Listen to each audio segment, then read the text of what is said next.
বাবা মা মারা গেলে চারটি কাজ করবেন না। আমরা অনেক সময় বাবা মা মারা গেলে অথবা অন্য কেউ যদি দুনিয়া থেকে বিদায় নেয়, ইন্তেকাল করে, অর্থাৎ কবরে চলে যায়, তখন আমরা কিছু কাজ করে থাকি। এই ভুল কাজগুলো আমাদের করা যাবে না।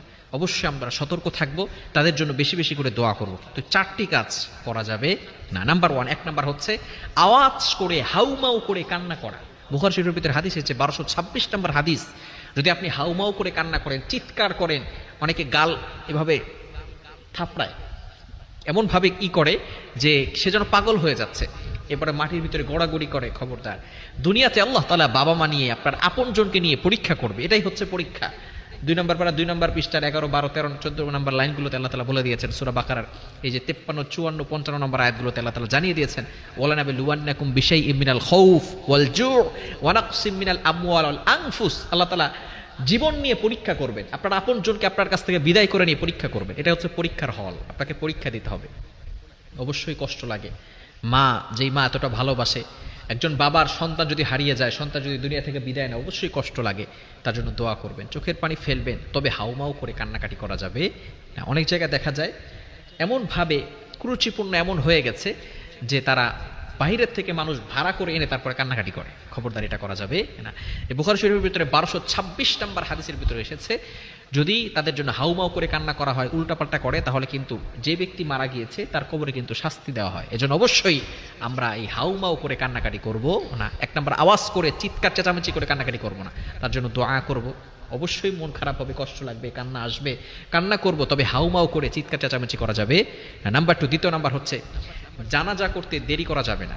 কাফন দাফনের ব্যবস্থা করতে দেরি করা যাবে না। আমরা অনেক সময়, ছেলে বিদেশে আছে, 2 দিন পরে আসবে, 1.5 দিন পরে আসবে, আমরা এতদিন পর্যন্ত এই মরদেহটাকে সেখানে রেখে দিই। খবরদার, এটা করবেন না। যত তাড়াতাড়ি দ্রুত সম্ভব আপনি তাকে দাফন করে দেওয়ার ব্যবস্থা করবেন। এটাই হচ্ছে বিধান।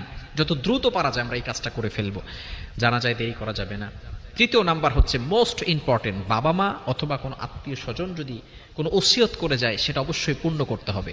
যদি কোনো ওসিয়ত করে যে আমার এই জায়গার ভিতর থেকে কিছু টাকা পয়সা তোমরা মাদ্রাসায় দিবে, মসজিদে দিবে, অথবা এমন কিছু ওসিয়ত করে, এই জন্য অবশ্যই এই ওসিয়তগুলো পূর্ণ করার দরকার আছে না নাই?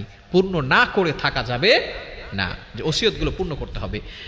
4 নাম্বার, মোস্ট ইম্পর্টেন্ট, যদি ঋণ থাকে বাবা মা, সেই ঋণটা কিন্তু আদায় করে দিতে হবে। সন্তানদের জন্য ঋণ আদায় করে দিতে হবে। কারণ বাবা মা যদি ঋণ থাকে, শহীদ হয়ে গেলেও আল্লাহ তাআলা সব গুনাহ ক্ষমা করবে, ঋণের গুণ আল্লাহ তাআলা ক্ষমা করবে না।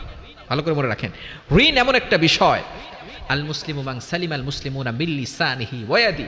এ true Muslim is a person, প্রকৃত মুসলমান হচ্ছে ওই ব্যক্তি যার হাত এবং মুখ থেকে সকল মুসলমান নিরাপদে থাকে। এখন আপনি কারো কাছ থেকে টাকা পয়সা নিয়েছেন, সে ঋণ হয়ে গেছে, আপনি যদি তাকে টাকা পয়সা না দেন, সেই ব্যক্তি যতক্ষণ পর্যন্ত ক্ষমা না করবে, আল্লাহ তাআলাও তাকে ক্ষমা করবে না। এজন্য অবশ্যই সন্তানরা অনেক সময় ঋণ দিতে চায় না, বলে বাবার ঋণ বাবা শোধ করবে, বাবার ঋণ বাবা শোধ করবে, আমরা পারবো না, বাবা দুনিয়া থেকে বিদায় নিয়েছে, আমরা করতে পারবো না। ওরে ভাই, বাবা ঋণ করেছে কাদের জন্য? তুমি সন্তান বড় হয়েছো কিভাবে সেটা একটু চিন্তা করে দেখো। সন্তান, তোমার জন্য বাবা মা এত কষ্ট করেছে, এত কষ্ট করে তোমাকে লালন পালন করেছে, তোমার পড়ার খরচ, তোমার খাবারের খরচ, তোমার পোশাকের খরচ, সবকিছু ভুলে গেছো। সন্তান এখন বলে বাবা মার খরচ বাবা মা দিবে, ঋণ আমরা আদায় করতে পারবো না। এজন্য অবশ্যই বাবা মার ঋণ আদায় না করে থাকা যাবে না। এই 4টি কাজ থেকে আমরা দূরে থাকবো। আল্লাহ তাআলা আমাদের সকলকে এগুলো বুঝার তৌফিক দান করে।